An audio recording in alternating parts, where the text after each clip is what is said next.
أما بعد فأعوذ بالله من الشيطان الرجيم بسم الله الرحمن الرحيم والذين يبيتون لربهم سجدا وقياما وقال الله سبحانه وتعالى في مقام آخر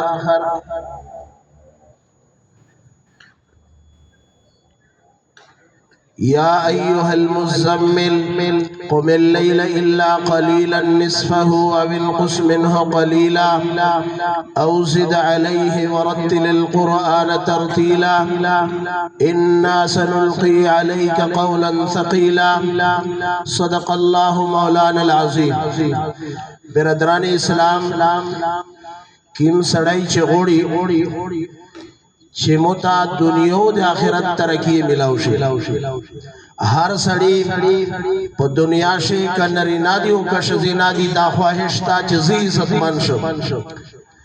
کا وړی کا دا او کستر دا کا د عہد الله او کدای د عہد الندا کا تجارت کوین کا دا کا د کاروبار کوین کا دا د هر فرد د معاشره دا خواهش تا چې الله مو ته عزت روکو الله مو ته ترقی روکو و یقینی خبره دادو چې د زندگی مقصد یاد غادا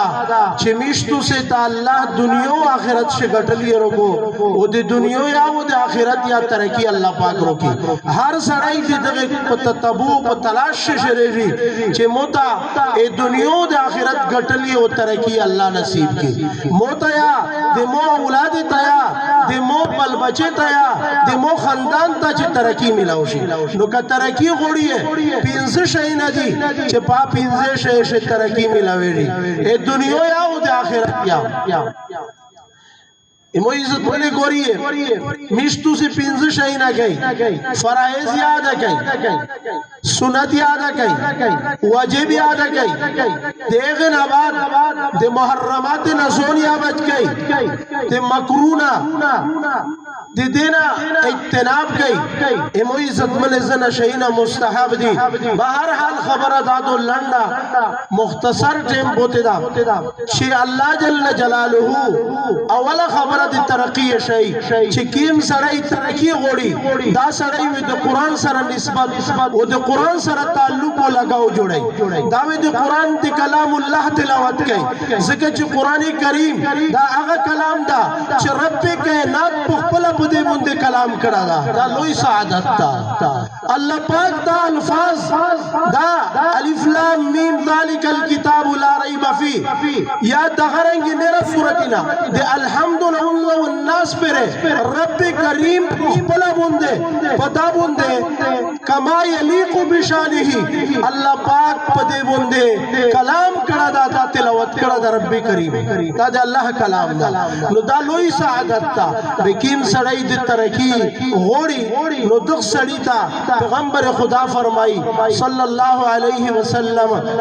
حدیث مبارک پر سرا چکیم سڑائی پا قرآن کریم پا تلاوت سے مشغول ہوئی و دای د قرآن سره لگاوی وی چې دغ سړی ته د دعا مکان نشي ملاویا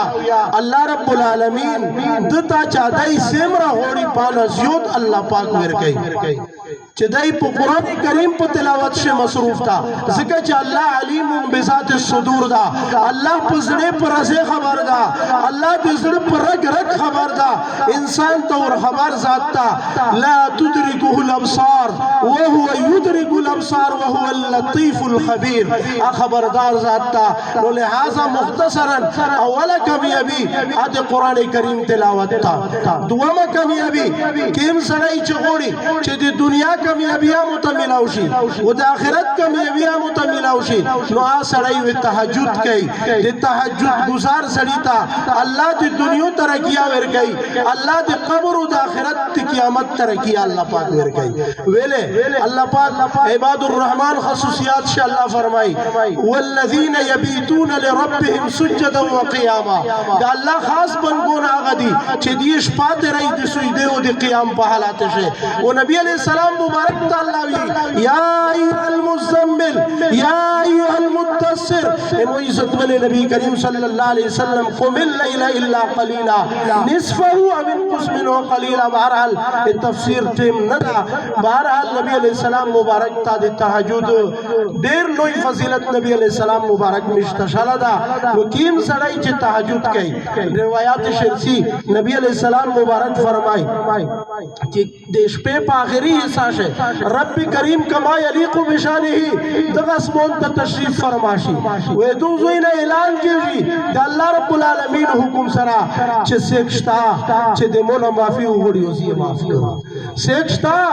چھ مشکلات اغسطائی پا مشکلات سے پساوی پا پریشانی سے پساوی و دائی مونا سوالو کی ہوزی دے پریشانی دے چال نو بسو سیکشتا چھ پا تنگ دستی سے پساوی ہوزی دے تنگ دستی دے چال نو بسو سیکشتا چھ چا بچیون نہیں ہوزو بچیون ورکو اے مونا سوالو کی ویچو دکھتے مندے رب العالمین اللہ پاک تشکیم سڑائی سوال کئی رب کریم دیکھ سوال قبلائی ودا دے نیک خلق علامت تا و نیک بختی دو چکیم سڑائی تاجد کئی بارحال ٹیم پیرادا باقی خبر تری خبر پوتش لے دے ترقی آویزے انشاءاللہ بیا کا زندگی و بیت بیانو. اللہ پاک تا عمل کولی توفیق کر نصیب کی و آخر دعوانا الحمدللہ رب العالمین.